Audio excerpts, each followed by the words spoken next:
오늘도 말씀 드셨습니까? 말씀 김윤성입니다. 우리가 예수님을 믿고 우리의 인간적인 마음이 아니라 예수님을 닮아가는 것을 경건이라고 합니다. 결국 경건이라는 것은 예수님처럼 살아가는 거예요. 우리의 전 인격이 성령으로 충만해지는 그 상태, 그것이 바로 경건이죠. 근데 오늘 말씀을 보니까 이러한 경건을 자신의 이익을 위해서 이용하는 자들이 있다라고 성경이 말하고 있습니다. 이들은 이미 마음이 부패했고 진리를 상실한 상태이기 때문에 온전히 예수님을 따를 수 없는 그런 상태였습니다. 5절 말씀 보십시오. 마음이 부패하여지고 진리를 잃어버려 경건을 이익의 방도로 생각하는 자들의 다툼이 일어나느니라. 예수 그리스도를 믿는 사람들은 자신의 자리에서 섬김의 삶을 살아갑니다. 종이라면 주인을 섬기는 그 일에 최선을 다하는 거죠. 믿음은 주변의 사람들에게 섬김의 삶을 실천하라고 이야기합니다. 그런데 이 경건을 이익의 수단으로 삼는 자들은 그렇지 않다라는 것이죠. 겸손과는 거리가 멀어요. 이웃을 섬기는 것이 아니라 자신을 섬기는 삶을 살아갑니다. 오늘 말씀을 보니까 이런 자들의 특징을 두 가지로 정리할 수가 있습니다. 첫 번째로 경건을 이익의 수단으로 삼는 자들은 논쟁과 다툼을 일으킨다라는 겁니다. 4절에서 5절 말씀을 보십시오. 그는 교만하여 아무것도 알지 못하고 변론과 언쟁을 좋아하는 자니 이로써 투기와 분쟁과 비방과 악한 생각이 나며 마음이 부패하여지고 진리를 잃어버려 경건을 이익의 방도로 생각하는 자들의 다툼이 일어나느니라. 이러한 자들은 복음이 아니라 잘못된 지식으로 인해서 다툼이 일어난다라는 거예요. 말싸움을 좋아합니다. 분쟁을 좋아해요. 결국 분열과 부딪힘 속에서 그들이 얻고자 하는 것이 있습니다. 바로 자신이 옳다라는 그 결과를 얻고자 하는 거예요. 자신이 더 많이 알고 자신의 말이 맞다라고 알리고 싶은 거예요. 그러니 성경이 그들의 삶을 가리켜서 교만하다라고 이야기하는 겁니다. 그러나 성경에 따르면 이들이 많은 것을 알고 있는 것처럼 하지만 사실은 아무것도 알지 못하는 자들이다라고 이야기합니다. 왜냐하면 이들은 그리스도가 옳다고 이야기하는 것이 아니라 자신이 옳다고 이야기하기 때문입니다. 예수님에 대해서 제대로 알지 못하는 자들은 아무것도 모르는 것과 같습니다. 예수님을 아는 것이 가장 고상한 지식이기 때문에 그렇습니다.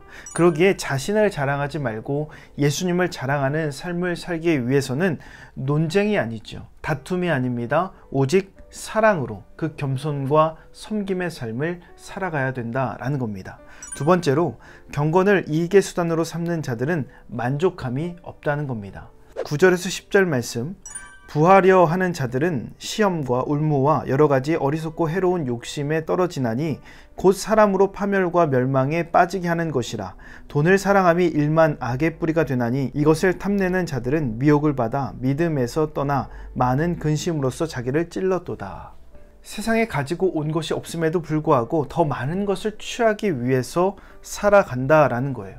욕심이 그 안에 있기 때문에 그렇지요. 돈을, 이 물질을 사랑하기 때문에 결국 믿음과는 다른 길을 가게 되는 것이고 그 길을 가는 자는 결국 스스로를 찌르는 삶을 사는 거예요. 성경은 돈이 필요 없다라고 말하지 않습니다.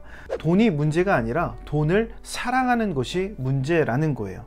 돈 자체가 우리의 인생의 목적이 되어서는 안 됩니다. 칼이 요리사의 손에 달려 있을 때는 요리의 도구가 되지만 살인자의 손에 달려 있을 때는 살인의 도구가 되는 겁니다. 돈도 마찬가지예요. 예수님으로 만족하는 사람에게 있으면 이 물질은 복음의 도구가 될 수 있고 선교의 통로가 될 수 있습니다. 그러나 만족함이 없는 자들에게 달려 있으면 이 물질이란 것은 욕망의 도구요, 죄의 뿌리가 될 수밖에 없다라는 것이죠.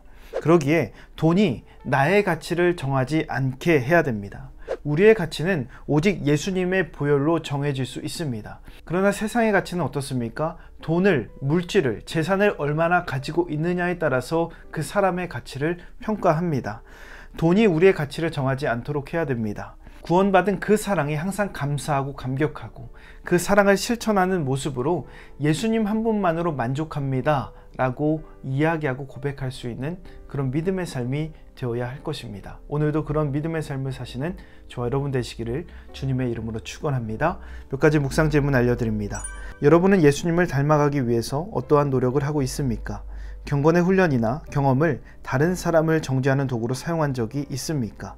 여러분에게 있어서 돈은 어떤 가치를 가지고 있습니까? 이 묵상 질문을 곰곰이 생각하시면서 오늘도 실천할 수 있는 구체적인 계획을 세워보시기 바랍니다. 오늘 말씀의 내용이 도움이 되셨다면 좋아요와 구독 꼭 눌러주시고 이 말씀이 여러분의 삶이 되기를 예수님의 이름으로 축복합니다.